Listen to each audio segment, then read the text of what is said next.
Interstellar is epic. It's a cosmic tale that tries to communicate how time can bend, but love endures.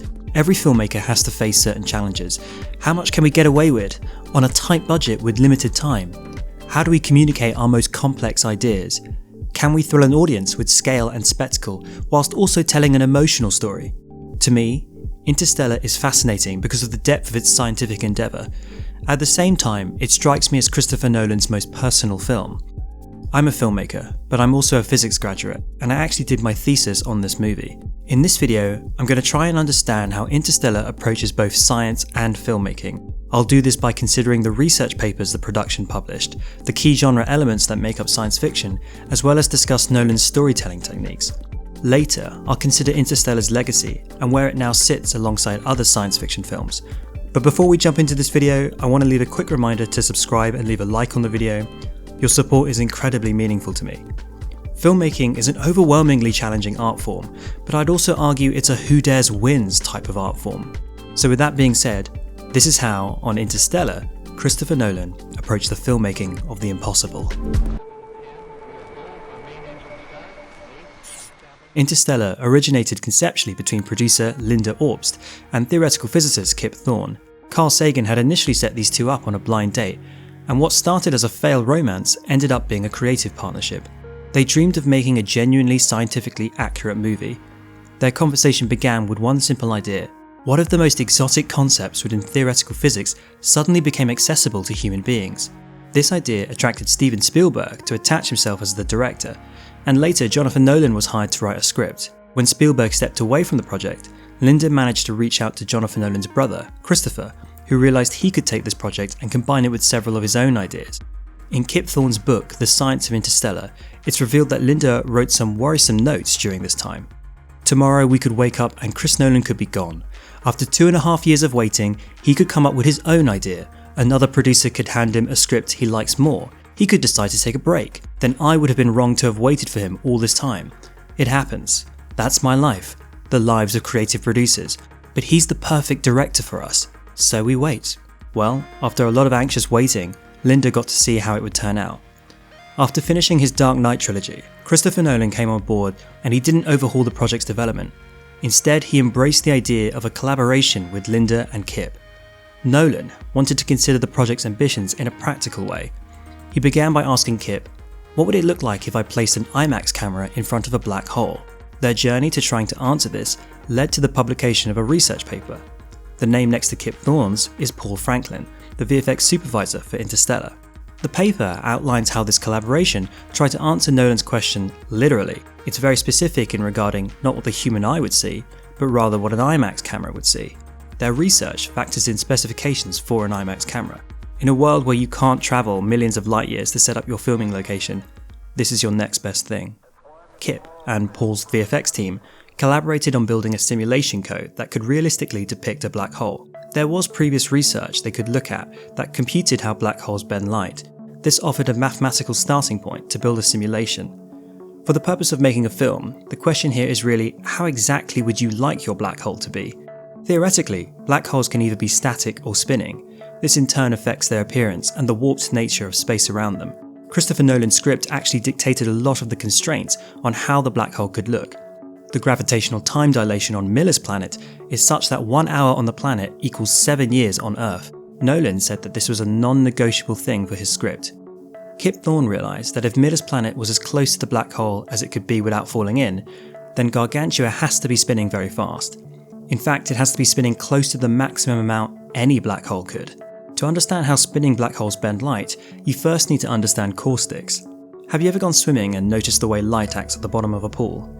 The image you're seeing is called a caustic. It's a 2D projection of the water's surface on the bottom of the pool. In a similar way, spinning black holes shimmer space, kind of like water waves. The shimmering creates interesting optical projections from distant stars in the background. In other words, 3D optical illusions. The Interstellar research paper talks a lot about how stars appear and move in strange ways as a result of Gargantua's spin, twisting space around it. If you were moving towards Gargantua and you tried to focus on one of the background stars, it would start to move in a strange, circular pathway.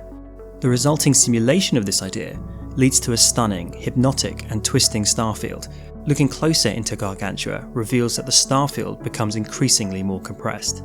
The research paper also considers some additional factors for Christopher Nolan to consider when designing Interstellar's black hole. From the VFX team's simulation code, we can actually determine a shift in the shape of the hole itself. This is due to the black hole's spin. Faster spinning black holes have a slightly warped D-shaped chasm, which increases in significance the faster the black hole spins. For the film, it appears that Christopher Nolan opted to not highlight this, at least with any significance. The simulation code also revealed a fascinating insight into the nature of the black hole's accretion disk. The accretion disk is a spiraling stream of broken stellar material that surrounds the black hole. Intuitively, one would anticipate that the accretion disk would sit around the black hole like the rings of Saturn. When accurately simulating a spinning black hole, the team found that the part of the accretion disk that falls behind the black hole would appear bent above and below it. This is similar to the caustic effect we discussed earlier, where warped space causes light to appear in places we wouldn't necessarily expect. If we were to look at a spinning black hole, the colour of the accretion disk may also be surprising. The spin is significant enough that we'd see light waves approaching us compressed, whilst the rays pulling away from us would stretch. This is called the Doppler effect. The overall result is that we'd expect a spinning black hole to have an accretion disk that looks more blue the more it spins. Now there's a great video from the channel Science Click English in which they attempt to recreate Interstellar's black hole simulation, and they also show a version that factors in for this Doppler effect. One of the comments in the video appears to be from Paul Franklin, Interstellar's VFX supervisor. He mentions that the Doppler effect was never an option that they presented to Nolan. Kip Thorne's book justifies this decision by saying it would be confusing for a mass audience. In 2019, 5 years after the release of Interstellar, astronomers photographed a black hole for the first time. I want to point out though that whilst there are some key similarities we can see here, there is a lot that is still unclear. The image was taken with several radio telescopes around the world, not telescopes that view in the visible spectrum. The colour represents the intensity of the radio waves received, so we could change this to pink instead of orange and it would equally represent the data. It would be interesting to see if one day we somehow are able to view a black hole within the visible spectrum and then compare it with the black hole simulated from Interstellar's research. One other major example of how Interstellar utilises science as story is in its depiction of relativity. This is utilised in a truly dramatic way when Cooper returns from Miller's planet. He sits down and checks his video messages. He watches his children grow up, his father-in-law die, his son fall in love, and have a child. For Cooper, this all happens in the span of minutes. When I saw this, I thought that this was an incredible realisation of Einstein's theory of relativity that for years people have been imagining being depicted on the big screen. For Einstein, the original way in which he considered relativity was via thought experiments. This would typically depict one person in one frame of reference, observing another person in a different frame. These individuals would eventually realise time ticks at different speeds for each of them. I think it's really cool to see this as a tool for storytelling, a simple thought experiment played out with tragic narrative consequence. Interstellar has made a remarkable effort to appear scientifically accurate. That being said, we've already noted areas in which the creative team had to make a compromise. In telling a story that's so beyond the realm of modern science, I can't help but wonder, how realistic is it to maintain 100% scientific accuracy? Back when they were developing the initial ideas for Interstellar, Kip Thorne conceded that it was perhaps not realistic to expect a perfectly scientific film. He did still want to maintain a general accuracy and have that be the North Star for the creative approach. In his book, The Science of Interstellar, Kip outlines his own spectrum of scientific truth, a method of essentially grading aspects of the film for their accuracy. Chapters of the book begin with a stamp that declares, from a scientist's perspective, whether we should consider this as truth, an educated guess, or just pure speculation. Despite these best efforts, I feel that there are some parts of the film that are a leap in logic. The one that really sticks out in my mind involves Miller's planet. In the film, we see our astronauts leave Earth's orbit due to being on a shuttle that's strapped to some solid rocket boosters. You can think of a rocket as being a giant column of fuel, and then a chair. 90% of the volume is dedicated to the fuel needed just to escape Earth's orbit. When the team reach Miller's planet, we're told that the gravity here is actually 1.3 times stronger than Earth's. 130% Earth gravity. Despite this, Cooper manages to drive their craft from the surface into orbit by surfing and then just gliding away. When I first saw the film, this felt very strange to me.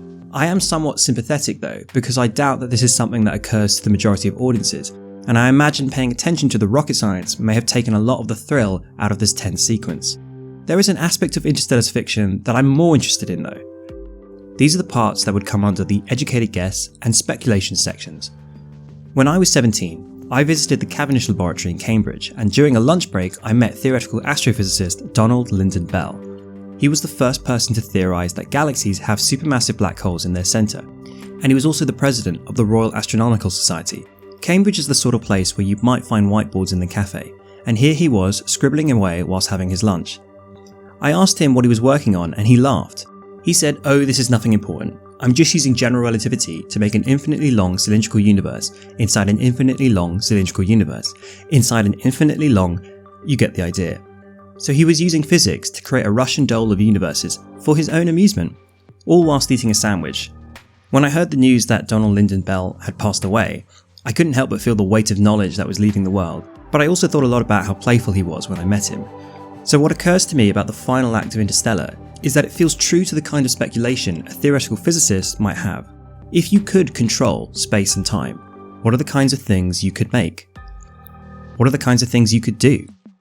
Cooper finds himself floating within a nested geometry, a higher dimensional hypercube of his daughter's bedroom. In a way, this is a cinematic realization of the ideas presented in Edwin Abbott's Flatland, which asks us to consider high-dimensional creatures and how they might interact with us. Cooper is a three-dimensional being. His entire physiology has evolved to exist within these parameters, so in order for him to view Murph's bedroom, he is allowed to exist along a three-dimensional face within a 4D tesseract. Dr. Brand makes reference to unknown high-dimensional beings as the ones who must have placed the wormhole that NASA have been observing. This is later implied to be a future human civilization that has mastered gravity. Kip Thorne's book refers to them as the bulk beings, and it is these beings that save Cooper. Whilst he is descending inside the black hole, they catch him in this net. They use a tesseract as a means to safely transport him back to Murph. How they do this is completely unexplained, but the fiction here is wrapped in theoretical physics. This gives the film a really grounded sense to believe in fantasy. So the film presents us with a reasonably good scientific understanding as well as a fiction that feels like theory. Interstellar is ultimately a science fiction film, but I'm not sure the genre demands an approach quite like this. I believe Interstellar really stands out within the genre, so let's consider the tenets of science fiction films.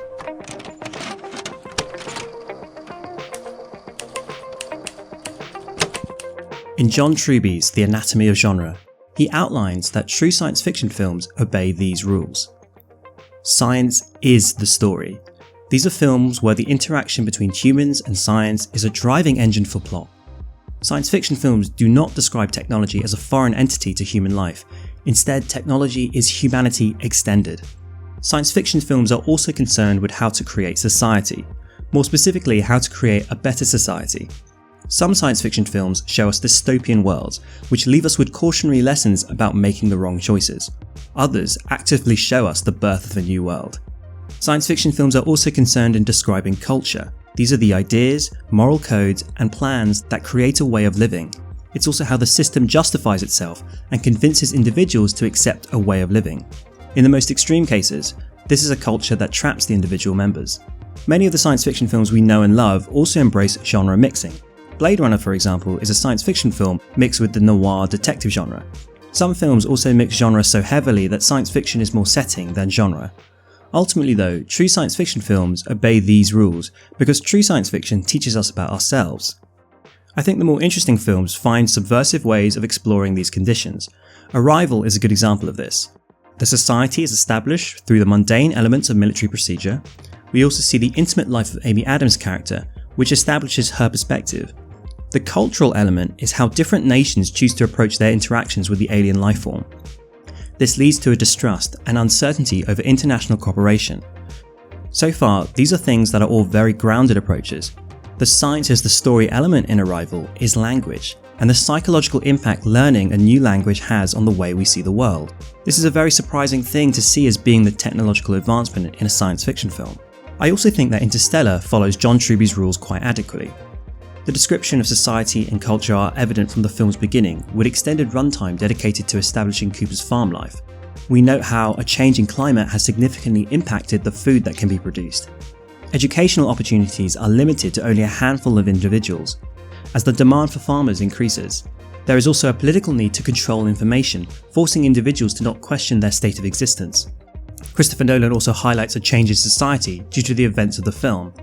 The repeated imagery of Cooper at a baseball game highlights how scientific advancement can alter the mundane. Additionally, science being the story was the idea brought in right from the project's inception between Kip Thorne and Linda Obst. What makes Interstellar really special though is that it's not just based on science, but rather the film itself has pushed science. The visual effects utilised in the film has led to the publication of at least 2 research papers. I don't believe I know of any science fiction film to claim to have achieved something quite like that due to the filmmaking process. In a way, I think this is a unique quality that makes Interstellar stand out within the genre. All films that dare to make us believe in heightened realities different from our own would benefit from a grounded and logical approach. Interstellar proves that when you embrace this philosophy at its most extreme, you discover a collaborative synergy between an art form and a science. The result leaves us richer in both fields. So we understand the key genre tenets that Interstellar navigates. There is, however, another crucial element that sits right at the heart of the film that Christopher Nolan brought to the table. Jonathan Nolan's original draft for Interstellar, back when Spielberg was attached to direct, is available online. In this draft of the script, Cooper's child Murph is clearly mentioned to be his second son. When Chris Nolan did his rewrite, he made Murph a girl without changing the name. In Interstellar, the character I played was originally written for a man, and Chris changed it to a woman without changing. Because he saw you in the role? No, just because he realized there's so many stories about fathers and sons. What about a father and daughter? He didn't have to change anything else about the character. He even kept the name, Murph. When filming began on Interstellar, the production operated under the working title Flora's Letter. Christopher Nolan has one daughter, Flora Nolan, who bears a striking resemblance to Mackenzie Foy, who plays the young Murph. Whilst much of the overarching foundations had been laid by Kip Thorne and Jonathan Nolan, I can't help but feel that this personal relationship is something Christopher Nolan brought from his own life. I've worked as a director's assistant several times, and a few of these directors have been big-budget auteur filmmakers. Directing is an all-consuming job that takes up a significant amount of time from your calendar. You have no idea when you're coming back. No idea! Oh! The sequence where Cooper leaves home is directed in a way that makes the scene feel really horrendous. The camera is locked into the truck, pulling away as Murph desperately chases after him. The sound mix is also really intense with 3 different noises mixed together. There's Hans Zimmer's score, which is a cacophony of organ keys. There's also the sound of Cooper's rocket about to lift off, the implication being that this little farm is Cooper's whole world that he's leaving behind. Then there's the diegetic noises of the tyres spinning rapidly across the dirt and gravel. The resulting mix is incredibly upsetting, and we feel the momentous nature of this scene. Christopher Nolan's daughter also makes a cameo appearance in Interstellar. More recently, she had a very dramatic cameo in Oppenheimer. I think her appearance in Interstellar though is quietly brilliant and pivotal to the film's narrative. Whilst Cooper is on Miller's planet, Dr. Mann betrays the crew and leaves Cooper for dead. In this moment, he wonders if Cooper is now able to see his daughter, because he argues that when we're dying, we see the ones we love the most. This is then intercut with another intense sequence back on Earth. Murph returns to the farmhouse, where an altercation with her brother Todd forces her to leave. She believes that the clue to completing Professor Brand's theory lies somewhere within this house. Todd's fury, however, cuts her investigation short. She's driving away when she spots a family on the road. This is when she locks eyes with Christopher Nolan's daughter, Flora. The next thing we know, Murph's vehicle turns directly backwards towards the farm. She places a distraction for Todd that allows her to find the missing clue. Now, of course, in the context of the film's plot, Murph is seeing a young girl who reminds her of herself as a child. This then nags the itch in her brain to search her past. At the same time though, this scene is constantly cutting back and forth with a sequence of Cooper seemingly dying. Dr. Mann is calling out to Cooper, "Do you see them? Do you see the ones you love the most?" And then suddenly, Christopher Nolan shows us his daughter. This then propels the story forward. I think this is a key observation for what Nolan does exceptionally well. The tone is dramatic across both scenes, and their drama is heightened by the juxtaposition.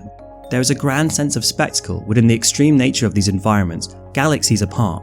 At the same time, this is deeply, deeply personal. This is a sequence about the agonizing pain a father feels whilst yearning to see his daughter. When I think of Christopher Nolan's films, I certainly think of the complexity and set pieces. Simultaneously though, the magic ingredient in the very best of his work is his capability to make it personal. So overall, this makes Interstellar a pretty incredible science fiction film. I do believe there is one bonus criteria not mentioned by John Truby that I'd suggest when considering this genre. There is a lot of science fiction films being made by Hollywood. I think only the very best ones are the films that go on to shape how we think of the genre itself. These are the films that people rewatch countless times, long after the movie was released. So my question is, how well does Interstellar hold up now, years after it's come out? I know quite a few people who consider Interstellar to be one of their favourite films. I think there are several reasons for this. The film's complexity and drama is special because of the science is the story approach. Even now, I often see people talk about moments from the film on social media. For example, I know that roughly an hour and a half has passed on Miller's Planet since the film came out, because that's an interesting fact that people like to constantly mention online. The depiction of a black hole in other science fiction media has now clearly changed because of Interstellar. The science in the film also re-emerges from time to time in the news whenever there is an advancement in astrophysics. This was of course most apparent when the first photo of a black hole was captured. When I first saw the movie, I think I was overly critical. At the time, the bar for Christopher Nolan movies was extremely high, and I thought the sentimentality was quite forced. All Nolan films improve on their rewatch, and I think the one that's grown the most on me is probably this one. Nowadays, I'm less surprised by the sincerity, and I've come to appreciate the beauty in its expression. The key question for me now though is, what do you think? How do you feel about Interstellar, and does it rank highly for you within the science fiction genre? Please do leave a comment below because I'd love to hear your thoughts. I read all the comments and I try to respond to as many as I can, so let's continue this conversation. As mentioned up top, please consider subscribing and leaving a like on the video if you're interested in supporting this channel. It means a lot to me. It really does. Otherwise, thank you so much for watching this video, and I'll see you next time.